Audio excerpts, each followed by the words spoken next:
Hi, class of 2024. Good morning. I am so happy to be speaking with you all today, even though we can't all be in the same room. My name is Shannon Gleba, and I'm a senior here at Manhattan College studying public health. This year, I will also be representative in student government as the student body president.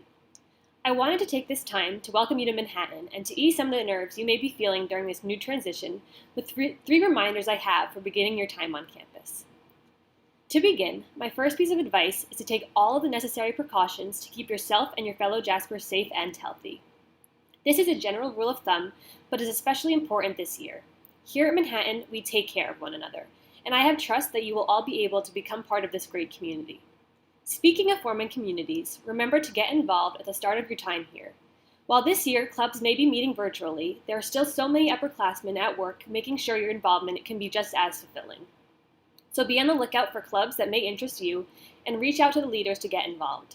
In my experience, this is the best way to make friends and to form the strongest relationships. Lastly, remember to live in the moment and to soak in all of the great experiences our campus has to offer. Here is where you will make lasting friendships, find your passion, and prepare for a great future. Looking back on my last 3 years, there's nothing I would want to change about my college experience, and I am confident that you will all feel the same way when you are a senior. I look forward to seeing you all around campus and getting to know you.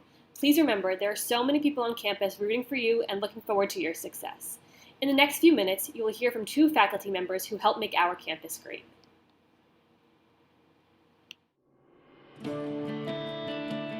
President O'Donnell, Vice President Satterley, members of the administration, faculty, staff, and most importantly, class of 2024. Welcome to the new student convocation. Hello, I'm Dr. Abreu. As your Dean of Students, I'm happy to be one of the first to welcome you to Manhattan College. The word convocation is derived from Latin, and it means calling together. A convocation in a college setting is the formal assembly of the academic community for a special purpose or ceremony. Welcome then to your first formal academic ceremony. I also want to commend you for coming into a new experience during these unprecedented times in which you will have to practice what I call radical self-care. You will need to care for yourself enough to follow safety protocol, as well as, and this is the most difficult, ask for help. Ask for help when you need it. It is a calling together of resources, assistance, and support. We are one Manhattan, and we protect, support, and encourage one another. Convocation is indeed a calling together, a calling forth to the academy. Only 7% of the world's population have a college degree or higher. And therefore, you are our thought leaders, our future designers, scientists, our change makers, our innovators, our scholars. This is the academy, and it is a privilege. Since to those that much is given, much is expected. So what is it that we expect? The expectation is honor. Manhattan College is a community of scholars and learners committed to the principles of honesty, trustworthiness, fairness, and respect for the human dignity of all persons. Honor is the foundation of teaching and learning at Manhattan, and the honor system is central to our mission as a liberal arts college. We do this because you are building on the scholarship of others, and someday you will be quoted, and others will build their scholarship from you. All members of this community share a common responsibility for promoting a climate of integrity, of creating knowledge for generations to come within the academy. The Manhattan College Standard expresses a set of expectations. A set of expectations of students who claim membership in Manhattan's learning community. All undergraduate students are required to sign a pledge to adhere to these expressed values and to conduct themselves accordingly throughout their matriculation at Manhattan College. This honor code was emailed to you, and you are all expected to read it and sign it. Many of you already have. Since the standard of conduct that governs Manhattan's academic life demands commitment to the highest personal values, I now ask you to fully embody it. Step into it. So wherever you currently are on the planet, please stand and join me in the recitation of our honor code. Repeat after me.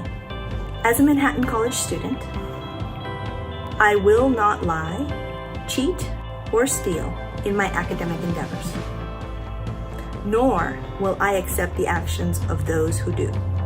I will conduct myself responsibly and honorably in all my activities as a Manhattan College student.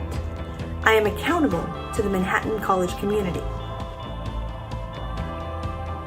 and dedicate myself to a life of honor. Congratulations.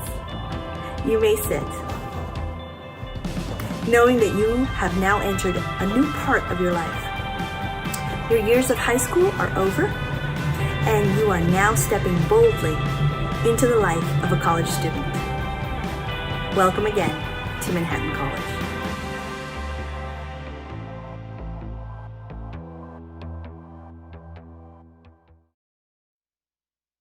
Hello, on behalf of the faculty at Manhattan College, I'm thrilled to welcome you today. My name is Poonam Arora, and it's really exciting for me to have a chance to speak with the incoming class of 2024. As chair of the management department in the O'Malley School of Business, I don't often get to see all of you except at commencement. So I want to thank President O'Donnell, Vice President Satterley, and Dean Abreu-Hornbostel, as well as her incredible team for this wonderful opportunity. This is my 11th year at Manhattan, and given how fast this past decade has flown by, let me assure you that we will be at your commencement before you know it. Ralph Waldo Emerson wrote, "Life is a journey, not a destination." I prefer the more colloquial version of that quote, "The journey is the destination," and that is perhaps most true for college years. As someone who attended a very small undergraduate school in Europe, I remember being a first year, though I really don't want to admit how many years ago that was. I was well into my second year before I realized that in focusing so much on my goal, I was missing out on the privilege of what I was going through. I shifted my mindset to become more mindful of the journey I was on. I'm guessing you're at Manhattan because you know that college helps you get better paying jobs and just generally opens a lot of doors once you graduate. That's a valid reason, but I really hope that's not your only one. A degree will certainly get you a better living. The true purpose of education is a better life, and that involves a lot more than a good job. Will you be prepared for that better life when you leave here?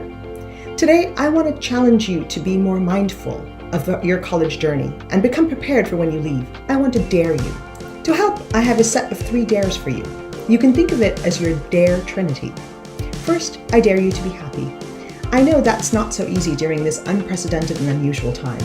But here's a real catch. Research shows that we are terrible, and I mean really terrible, at predicting what will make us happy. Daniel Wegner at Harvard ran an experiment asking people who had just won the lottery to predict how happy they would be after 1 year. He also asked people who had lost the use of a limb the same question.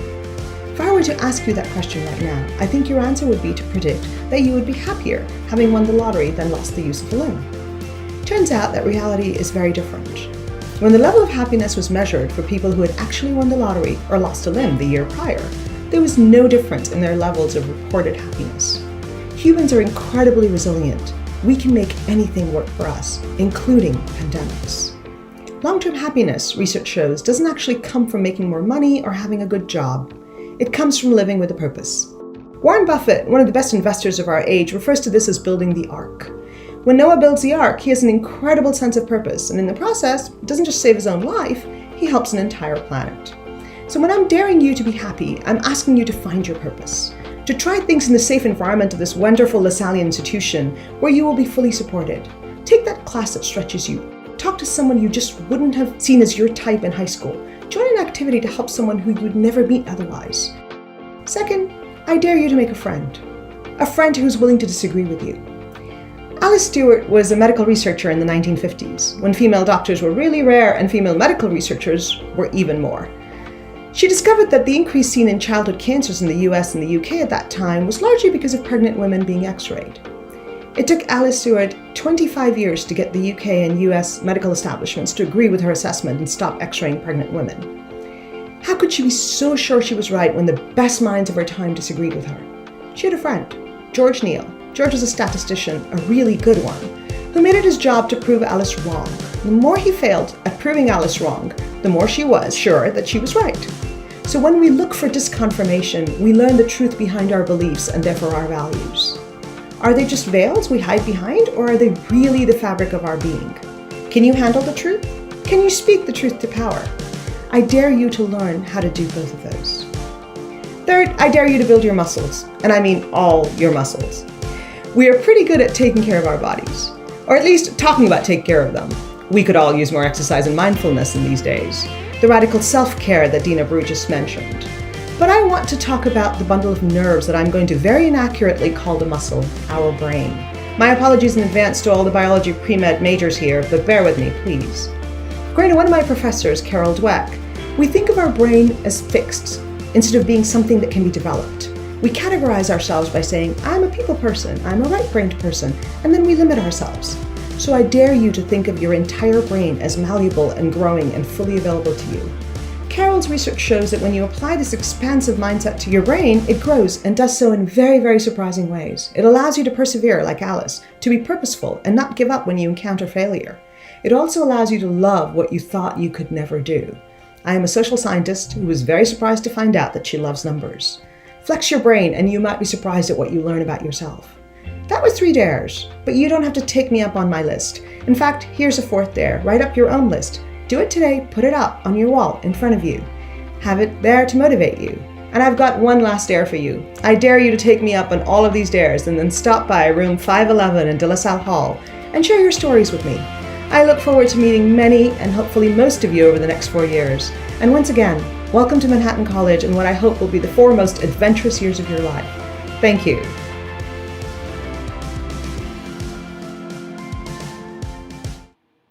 Up next, you'll be joining your individual schools by clicking the link in the description below and in the chat box to the right.